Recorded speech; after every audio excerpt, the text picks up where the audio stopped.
क्या तुमने कभी सोचा है कि अगर कर्ण के पास उसका कवच कुंडल अंत तक रहता तो क्या महाभारत का परिणाम वैसा ही होता? क्योंकि इतिहास कहता है कर्ण हारा था, पर सत्य कहता है धर्म और भाग्य के बीच सबसे भीषण युद्ध कर्ण ने ही लड़ा था। यह कथा है उस योद्धा की जो सूरज से जन्मा पर छाया में जिया, जिसने अपने शस्त्रों से नहीं अपनी प्रतिज्ञा से खुद को अमर बना लिया। सृष्टि के प्रारंभ में जब देवता और असुरों में युद्ध छिड़ा था, तब सूर्यदेव ने एक ऐसा कवच और कुंडल बनाया था जो न किसी अस्त्र से भेदे जा सकते थे, न अग्नि से जलाए जा सकते थे। यह तेज स्वयं सूर्य की किरणों से निर्मित था।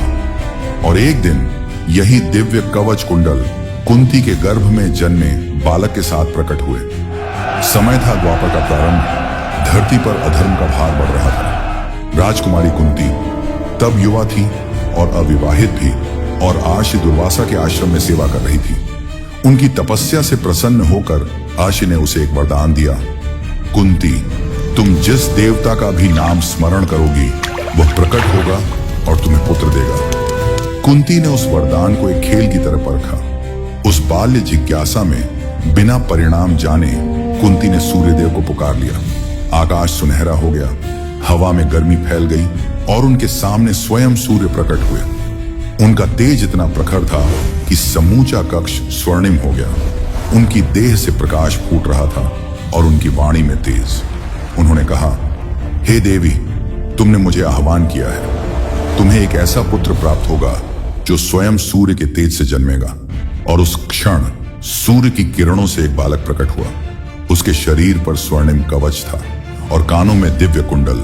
सूर्य बोले, यह बालक मेरे अंश से उत्पन्न है। इसके कवच कुंडल इसकी रक्षा करेंगे जब तक यह धर्म का पालन करेगा।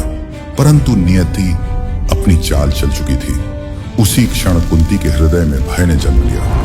अविवाहित अवस्था में संतान, समाज क्या कहेगा, लोग क्या सोचेंगे? कुंती भय से कांपती हुई उस बालक को एक टोकरी में रखकर गंगा की धारा में बहा देती है। वह बालक बहता है, लहरों के साथ, आंसुओं के साथ। पर शायद भाग्य भी जानता था यह बालक इतिहास लिखेगा। गंगा की लहरों ने उसे बहाते बहाते एक नगर के किनारे पहुंचा दिया, अंग देश की धरती पर। वहां अधिरथ नामक एक सारथी और उसकी पत्नी राधा ने उस बालक को पाया। कवच कुंडल देखकर वे दंग रह गए। उन्होंने सोचा, यह कोई साधारण बालक नहीं हो सकता। राधा की ममता उमड़ पड़ी।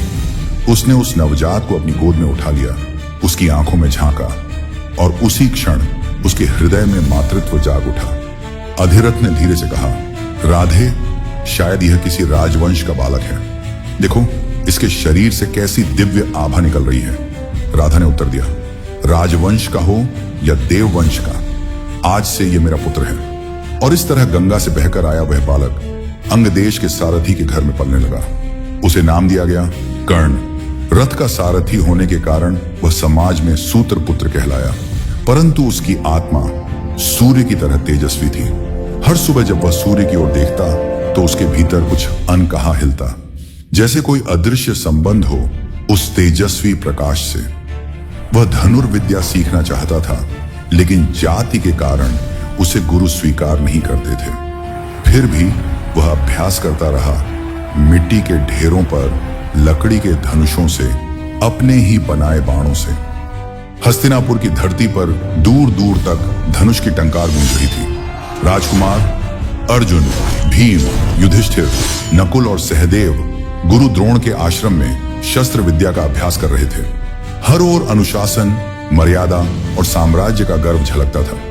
उसी समय अंग देश से आया एक युवक कर्ण अपने मन में एक सपना लिए वहां पहुंचा।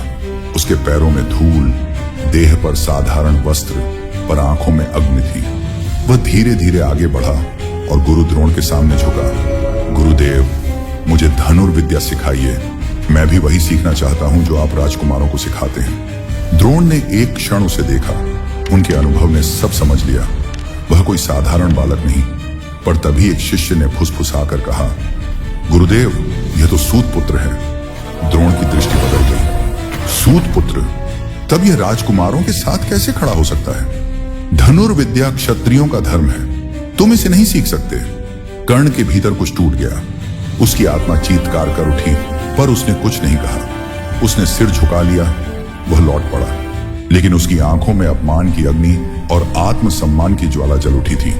उसी ज्वाला ने उसे आगे बढ़ाया, उस मार्ग पर जहां उसे समाज, धर्म, गुरु, यहां तक कि देवताओं तक से टकराना था। फिर वह गया परशुराम के आश्रम में। परशुराम, जिन्होंने प्रण लिया था कि वे केवल ब्राह्मणों को ही शिक्षा देंगे। कर्ण ने स्वयं को ब्राह्मण बताकर शिष्यत्व मांगा। परशुराम ने उसे धनुर्विद्या दी। दिन रात रक्त पसीने से कर्ण ने तप किया। उसके बाणों की गति इतनी तीव्र हुई कि पत्ते भी बिना आवाज गिरे। पर नियति फिर अपना खेल दिखाती है।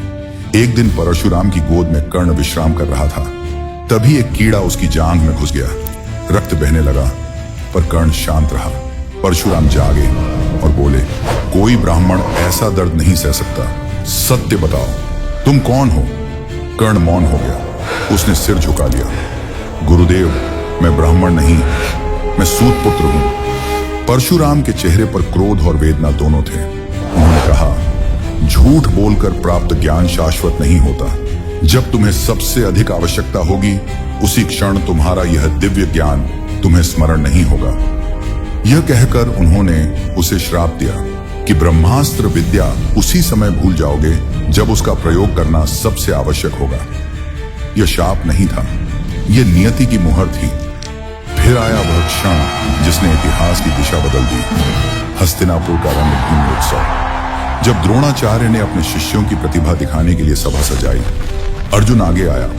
बाण छोड़े, तीर बिजली की तरह गिरे, सबने जयकार की। तभी एक अनजाना युवक रथ पर चढ़ा। कर्ण, उसने कहा, मैं भी यह कर सकता हूं। और जो किया वह अर्जुन से कम नहीं था। तीरों ने हवा चीर दी, लक्ष्यों को भेद दिया। तभी सभा के बीच से एक आवाज गूंजी, मैं हस्तिनापुर का युवराज दुर्योधन इस वीर को अंग देश का राजा घोषित करता हूं। सभा फिर से स्तब्ध रह गई। उस क्षण कर्ण को न केवल सम्मान मिला, बल्कि पहचान भी। और उस दिन से कर्ण ने दुर्योधन को मित्र, भाई, स्वामी सब कुछ मान लिया। वहीं से शुरू हुआ इतिहास का सबसे जटिल बंधन। कर्ण और दुर्योधन, एक राजा का समर्थन और एक सूत पुत्र का सम्मान। युग बीतते गए, कर्ण की ख्याति फैलने लगी। सूर्य के समान उसका तेज हर ओर फैल गया। देवता भी उसकी शक्ति से विचलित हो उठे। इंद्र को भय हुआ, यदि कर्ण ने युद्ध में अर्जुन को मार दिया तो धर्म का संतुलन डगमगा जाएगा। उन्होंने ब्राह्मण का वेश धारण किया और भोर के समय कर्ण के पास पहुंचे। कर्ण रोज की तरह सूर्य को अर्घ्य दे रहा था। उसका नियम था, जो कोई भी मुझसे इस समय कुछ मांगेगा, मैं मना नहीं करूंगा। इंद्र बोले, वत्स, मुझे तेरे कवच कुंडल चाहिए। कर्ण ने मुस्कुराकर कहा, ब्राह्मण देव, आप मुझसे जो मांगे वह आपको अवश्य मिलेगा। वह जानता था यह कोई साधारण याचक नहीं है।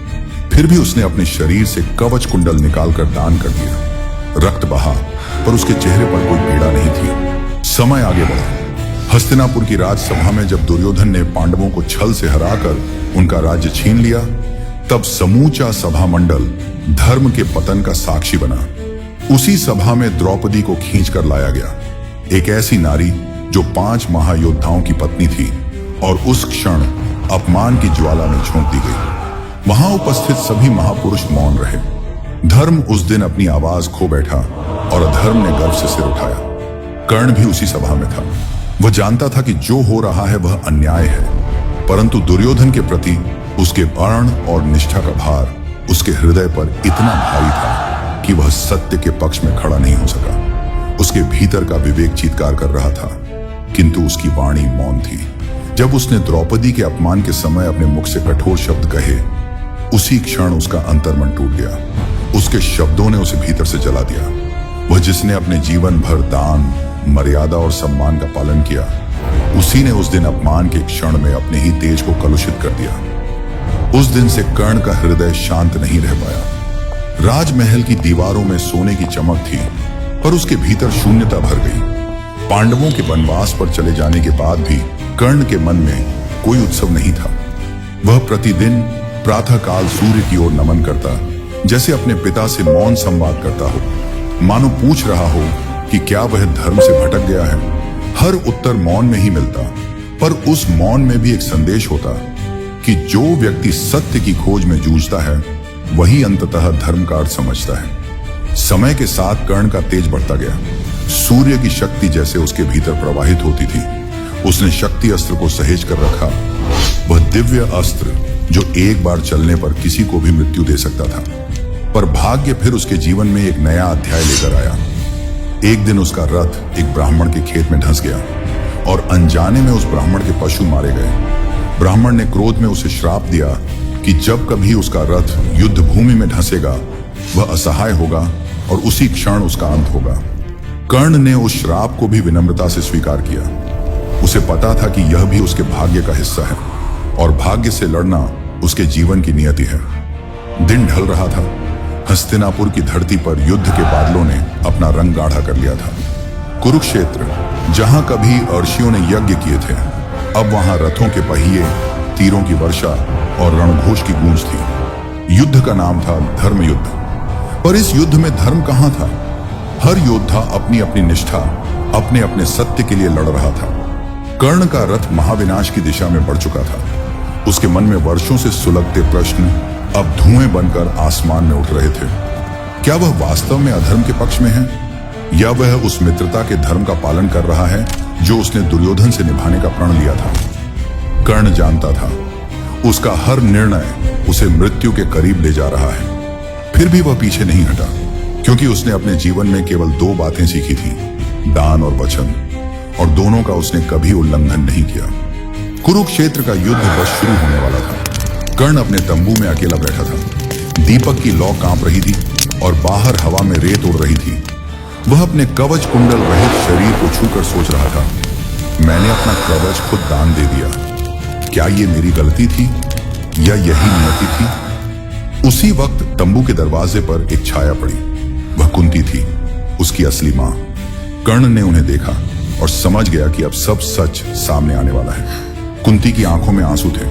उन्होंने धीरे से कहा, पुत्र, मैं तुम्हारी मां हूं। कर्ण कुछ पल चुप रहा, फिर बोला, मां, आपने मुझे आज पहचाना जब मैं जीवन के अंतिम मोड़ पर हूं। कुंती फूट फूट कर रो पड़ी।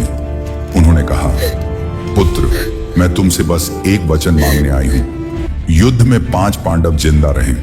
कर्ण ने मुस्कुराकर कहा, मां, 5 पांडव जिंदा रहेंगे, या तो मैं रहूंगा या अर्जुन। कुंती कुछ नहीं बोली। वह जानती थी उनका यह पुत्र वचन का पक्का है। वह चली गई और कर्ण फिर से अकेला रह गया। सूरज उगते ही कुरुक्षेत्र की धरती कांप उठी। शंख बजा। रणभूमि में दोनों सेनाएं आमने सामने थीं। कर्ण और अर्जुन, दो महान योद्धा, एक दूसरे के सामने खड़े थे। कृष्ण अर्जुन के सारथी थे और सूर्यदेव की शक्ति कर्ण के भीतर जल रही थी। कर्ण के तीर आग की तरह उड़ रहे थे। अर्जुन के बाण बादलों की तरह बरस रहे थे। दोनों की शक्ति बराबर थी। कभी अर्जुन आगे बढ़ता, कभी कर्ण। हर तीर के साथ धरती कांप उठती। कर्ण ने एक बाण चलाया। अर्जुन का रथ कई कदम पीछे खिसक गया। कृष्ण मुस्कुराए और बोले, देखो पार्थ, यही है वह सूत पुत्र जिसे तुमने कभी छोटा समझा था। अर्जुन चुप रहा, पर उसकी आंखों में आग थी। तभी भाग्य ने वह किया जो भविष्य ने पहले से लिखा था। लड़ते लड़ते अचानक कर्ण का रथ कीचड़ में धंस गया। वह नीचे कूदा और उसे निकालने लगा। उसे तुरंत ब्राह्मण का श्राप याद आ गया, जब तेरा रथ धंसेगा तू असहाय होगा। कर्ण ने अर्जुन से कहा, अर्जुन, जरा रुको। धर्म कहता है जब कोई निशस्त्र हो तब उस पर वार नहीं किया जाता। कृष्ण बोले, कर्ण, जब द्रौपदी को सभा में अपमानित किया जा रहा था तब धर्म कहां था? जब अभिमन्यु को सातों ने मिलकर मारा था तब धर्म कहां था? आज वही धर्म तुम्हारे सामने खड़ा है। कर्ण ने ऊपर आकाश की ओर देखा, फिर उसने धनुष उठाया, ब्रह्मास्त्र चलाने को तैयार हुआ। परंतु परशुराम का श्राप फिर जाग उठा। वह मंत्र भूल गया। उसका हाथ कांपने लगा। तभी कृष्ण ने अर्जुन से कहा, अब वार करो पार्थ। अर्जुन ने गांडीव उठाया और एक तीव्र बाण छोड़ा। वह सीधा कर्ण के सीने में जा लगा। कर्ण जमीन पर गिर पड़ा। उसकी सांसें धीमी हो गईं, पर चेहरे पर मुस्कान थी।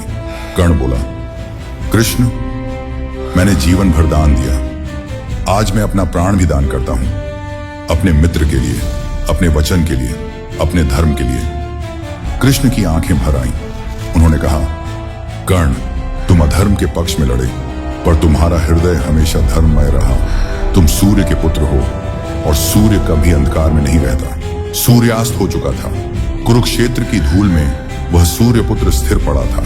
धरती मौन थी। कर्ण अब चला गया था, पर उसकी कथा अमर हो गई थी। कुरुक्षेत्र की धूल थम चुकी थी, परंतु एक धूल थी जो कर्ण के जाने के बाद भी हर हृदय में बैठ गई थी। युद्ध समाप्त हो चुका था। कुरुक्षेत्र की भूमि अब श्मशान जैसी शांत थी। अर्जुन, भीम, नकुल, सहदेव और युधिष्ठिर, पांचों भाई एक ही बात से विचलित थे। कर्ण वास्तव में कौन था? कृष्ण गंभीर हो गए। उन्होंने पांडवों को अपने पास बुलाया और कहा, समय आ गया है वह सत्य बताने का, जो सुनकर तुम्हारे हृदय कांप उठेंगे। कृष्ण उन्हें उस स्थान पर ले गए जहां कर्ण निष्प्राण पड़ा था। उसका शरीर सूर्यास्त की अंतिम किरणों में अब भी तेज दे रहा था। कृष्ण ने धीमे से कहा, युधिष्ठिर, यह तुम्हारा सबसे बड़ा शत्रु नहीं था, यह तुम्हारा बड़ा भाई था। युधिष्ठिर जैसे पत्थर बन गए। अर्जुन की आंखों में आंसू भर आए। भीम का गुस्सा टूटकर पश्चाताप बन गया। नकुल, सहदेव जमीन पर गिर पड़े। अर्जुन बोला, मेरा बड़ा भाई, और मैंने ही उसे मृत्यु दी? कृष्ण ने हाथ उसके कंधे पर रखा। अर्जुन, यह वही कर्ण था जिसने जीवन भर तुम्हें अपना प्रतिद्वंदी माना, पर दिल में कहीं ना कहीं तुम्हें अपना प्रिय मानता था। वह लड़ रहा था धर्म और अधर्म के बीच नहीं, वह लड़ रहा था आरण और वचन के बीच, और वह दोनों में जीता, दोनों में हारा। तभी आकाश में एक तेज फैल गया। मंद मंद सूर्य की रोशनी जैसे कान में कुछ फुसफुस आ गई, जैसे स्वयं सूर्यदेव कह रहे हो, कर्ण ने अपना जीवन खोया नहीं, उसने अपना जीवन दान किया है। वह सूर्य पुत्र था, और सूर्य कभी अस्त नहीं होता। उस पल कुरुक्षेत्र की हवा भी रुक गई। पांडव चुप थे। कृष्ण की आंखों में करुणा तैर रही थी। युधिष्ठिर आगे बढ़े, कर्ण के सिर के पास बैठ गए और कहा, आज मैंने वह युद्ध हार दिया जो किसी रणभूमि में नहीं, मेरे मन में चल रहा था। हे भ्राता, तुम्हारे विरुद्ध लड़ना मेरा सबसे बड़ा पाप था। उन्होंने कर्ण के शरीर को अपने हाथों में उठाया और पहली बार कहा, आज से संसार तुम्हें सूत्र पुत्र नहीं, दानवीर कर्ण कहकर याद करेगा। कर्ण की देह अग्नि को समर्पित की गई, पर उस अग्नि में घी नहीं, एक युग का दर्द जल रहा था। और इस तरह कुरुक्षेत्र ने उस सूर्य पुत्र को विदा किया जो जन्म से नहीं, अपने कर्मों से महान बना, जिसने शक्ति से नहीं बल्कि अपने सिद्धांतों से इतिहास पर अमिट छाप छोड़ी।